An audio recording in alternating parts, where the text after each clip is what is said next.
আজকের আইসিটি ক্লাসে তোমাদেরকে শুভেচ্ছা জানাচ্ছি। তো আজকে আমি তোমাদের সাথে আরেকটি টপিকস নিয়ে আলোচনা করব, সেটি হচ্ছে বুলিয়ান উপপাদ্য। অর্থাৎ বুলিয়ান উপপাদ্য জিনিসটা কি, আমি একটু এই টপিক্সের নামটা লিখে দিচ্ছি। বুলিয়ান থিওরেম দেখো, অর্থাৎ এর বাংলা হচ্ছে বুলিয়ান উপপাদ্য। বুলিয়ান উপপাদ্য। তো এই বুলিয়ান উপপাদ্যগুলো জানার জন্য প্রথমে তোমাদেরকে কতগুলো মৌলিক সূত্র জানতে হবে, অর্থাৎ মৌলিক উপপাদ্য। মৌলিক উপপাদ্যগুলোকে আমরা তিন ভাগে ভাগ করেছিলাম। মৌলিক উপপাদ্য বা বেসিক থিওরি। আমি প্রথমে লিখব এন্ড অর অপারেশনের ক্ষেত্রে। শিক্ষার্থীরা খেয়াল করো, অর অপারেশন এর ক্ষেত্রে মৌলিক যে উপপাদ্যগুলো আছে শিক্ষার্থী একটু খেয়াল করো। নাম্বার 1, আমি যদি এ একটি চলক, বুলিয়ান চলক, এর সাথে যদি আমি 0 যোগ করি তখন এর রেজাল্ট হবে এ।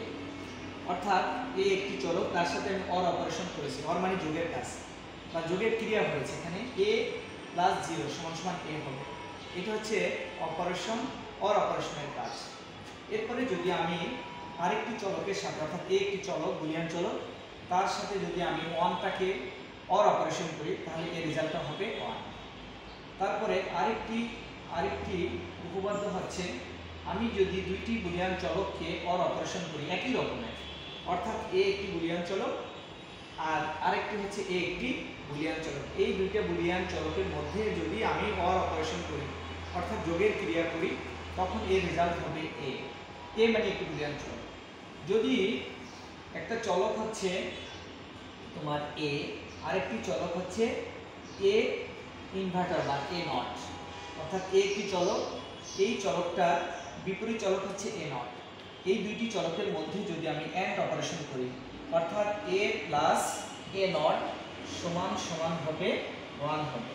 অর্থাৎ এই চারটি অপারেশন জর্জ বুল তিনি তার মৌলিক উপপাদ্যের মধ্যে অর অপারেশন অর্থাৎ যৌক্তিক যোগের ক্ষেত্রে চারটি যোগের ক্রিয়া তিনি সম্পাদন করেছেন বুলিয়ান অ্যালজেব্রা।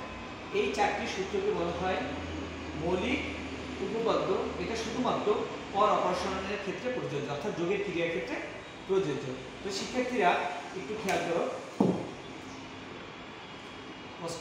এরপর তোমরা একটু খেয়াল করো, আমরা এখন শিখবো যে এন্ড অপারেশনের ক্ষেত্রে, এন্ড অপারেশন এর ক্ষেত্রে মৌলিক উপপাদ্য হচ্ছে 4টি। তো দেখো শিক্ষার্থীরা, 1 নম্বর হচ্ছে আমি এখন এন্ড অপারেশন করব, অর্থাৎ এন্ড অপারেশন হচ্ছে কি যোগের ক্রিয়া করব, অর্থাৎ গুণের ক্রিয়া। এন্ড মানে গুণ, গুণের ক্রিয়ার ক্ষেত্রে এই জর্জ বুল তিনি আরো 4টি মৌলিক উপপাদ্য আবিষ্কার করেছেন। 1 নম্বরে হচ্ছে এ একটি চলক, এর সাথে যদি আমি 0 একটি কনস্ট্যান্ট নিয়ে আসি অর্থাৎ এ এন্ড 0 এর রেজাল্ট হবে এ।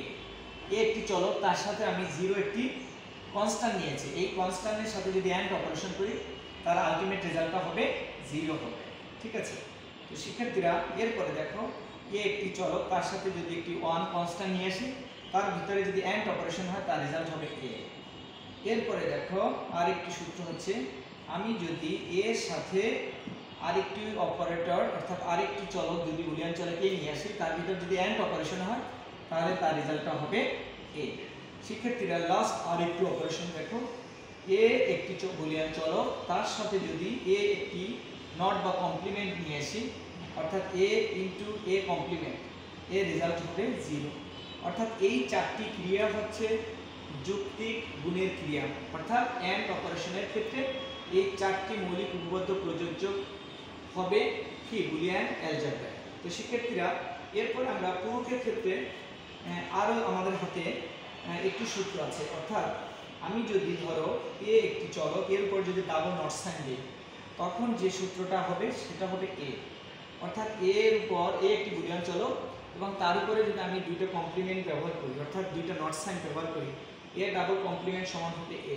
এটা শুধুমাত্র যৌক্তিক নট অপারেশনের ক্ষেত্রে প্রযোজ্য, নট অপারেশন অর্থাৎ পূরকের ক্ষেত্রে প্রযোজ্য। ঠিক আছে?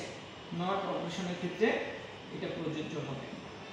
তো শিক্ষার্থীরা এই মোটামুটি আমাদের 9টা সূত্র আমরা অ্যাপ্লাই করব বুলিয়ান অ্যালজেব্রা। এরপরে আমাদের হাতে আরও কিছু মৌলিক উপপাদ্য আছে, সেগুলো আমি পর্যায়ক্রমে দেখাবো।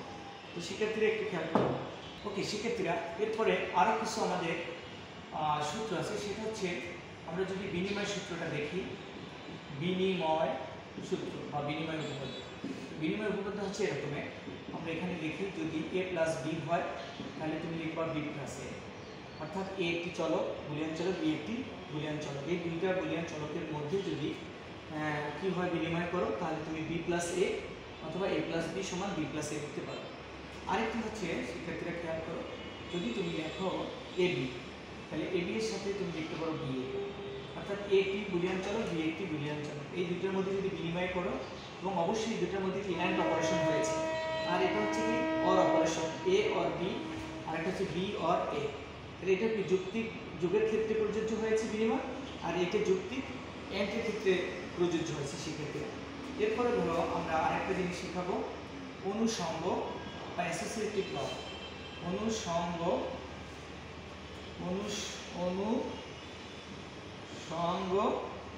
উপপাদ্য বা অ্যাসোসিয়েটিভ ল বা অ্যাসোসিয়েটিভ থিওরি কীভাবে হতে পারে শিক্ষার্থীরা খেয়াল করো। অনুষঙ্গটা এভাবে হয়, যেমন ধরো তুমি লিখছো এ প্লাস বি প্লাস সি, এটার সময় তুমি লিখতে পারো এ প্লাস বি প্লাস সি, এভাবে লিখে। আরেকটা হচ্ছে শিক্ষার্থীরা খেয়াল করো, এ ইন্টু বি সি, তুমি এটাকে লিখতে পারো এ বি ইন্টু সি। এটাকে বলা হয় অনুষঙ্গ উপপাদ্য, অর্থাৎ এ একটি চলক, এর সাথে আমি বিটাকে অর অপারেশন করেছি, অর্থাৎ এই দুটোর মধ্যে অনুষঙ্গ করেছি, আর এর সাথে সিটাকে আলাদা লিখেছি। এখানে দেখো এর সাথে বি লিখেছি এবং তার সাথে আমি সিটাকে অ্যান্ড অপারেশন হিসেবে করেছি। এরপরে দেখো আমরা যদি বিভাজন সূত্রটার দিকে একটু তাকাই, শিক্ষার্থী একটু খেয়াল করো, বিভাজনটা খুবই ইম্পর্টেন্ট একটি উপপাদ্য। তো বিভাজন উপপাদ্যে আমরা যদি লিখি সেটা একটু খেয়াল করো, যদি আমি লিখি ধরো এখানে এ প্লাস বি সি, দেখো এ প্লাস বি সি, এর সাথে বি আর সি অ্যান্ড অপারেশন আছে, তাহলে তুমি এটা ফাইনালি লিখতে পারো এ প্লাস বি, আর এটার সাথে লিখতে পারো এ প্লাস সি। তো এভাবে কিন্তু বিভিন্নভাবে সূত্র লেখা যায়। তো শিক্ষার্থীরা আর একটা জিনিস তুমি যদি লিখতে চাও, ধরো তোমার কাছে আছে এ প্লাস এ নট বি, তাহলে এটাকে বিনিময় সূত্র আকারে লিখতে পারো এ প্লাস এ নট, আর এর সাথে লিখতে পারো এ প্লাস বি, অর্থাৎ এইটার মান হচ্ছে 1, আমরা বুলিয়ান মৌলিক উপপাদ্য থেকে লিখতে পারি এ প্লাস এ নটের মান 1, আর এর সাথে আমি লিখতে পারি এ প্লাস বি। তো ফাইনালি তুমি লিখতে পারো এ প্লাস বি, এটাও কিন্তু একটা বিনিময় সূত্র। তো শিক্ষার্থীরা এভাবে আমাদের বিনিময় সূত্রগুলো আমরা লিখতে পারি, অর্থাৎ এটা কিন্তু বিভাজন সূত্রের মধ্যে পড়ে, বিভাজন উপপাদ্যের মধ্যে এটা পড়ে, আর এটা হচ্ছে অনুষঙ্গ উপপাদ্য, এটা হচ্ছে বিনিময় সূত্র। ঠিক আছে, ওকে ওকে শিক্ষার্থীরা, এরপর আমি যে বিষয়টা নিয়ে আলোচনা করব সেটা হচ্ছে সহায়ক উপপাদ্য। সহায়ক উপপাদ্যটা কি দেখো, যদি আমি এভাবে লিখি এ প্লাস এ বি, অর্থাৎ এটির সমান আমাদের রেজাল্ট হবে এ। ঠিক আছে, আরেকটা হতে পারে শিক্ষার্থীরা, এর উপর যদি ডাবল নট হয় তাহলে এটাও এ হয়।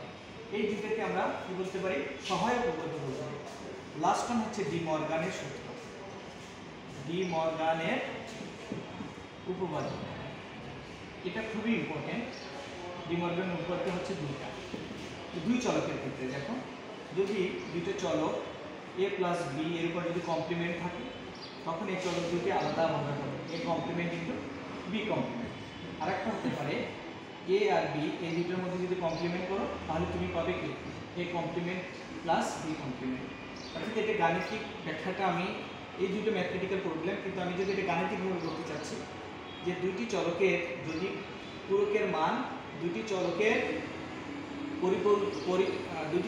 পূরকের যোগফলের মান হবে, দুটি চলকের যোগফলের পূরকের মান হবে চলক দুটি পূরকের গুণফলের সমান। এটা হলো first law, A plus B complement সমান A complement into B complement.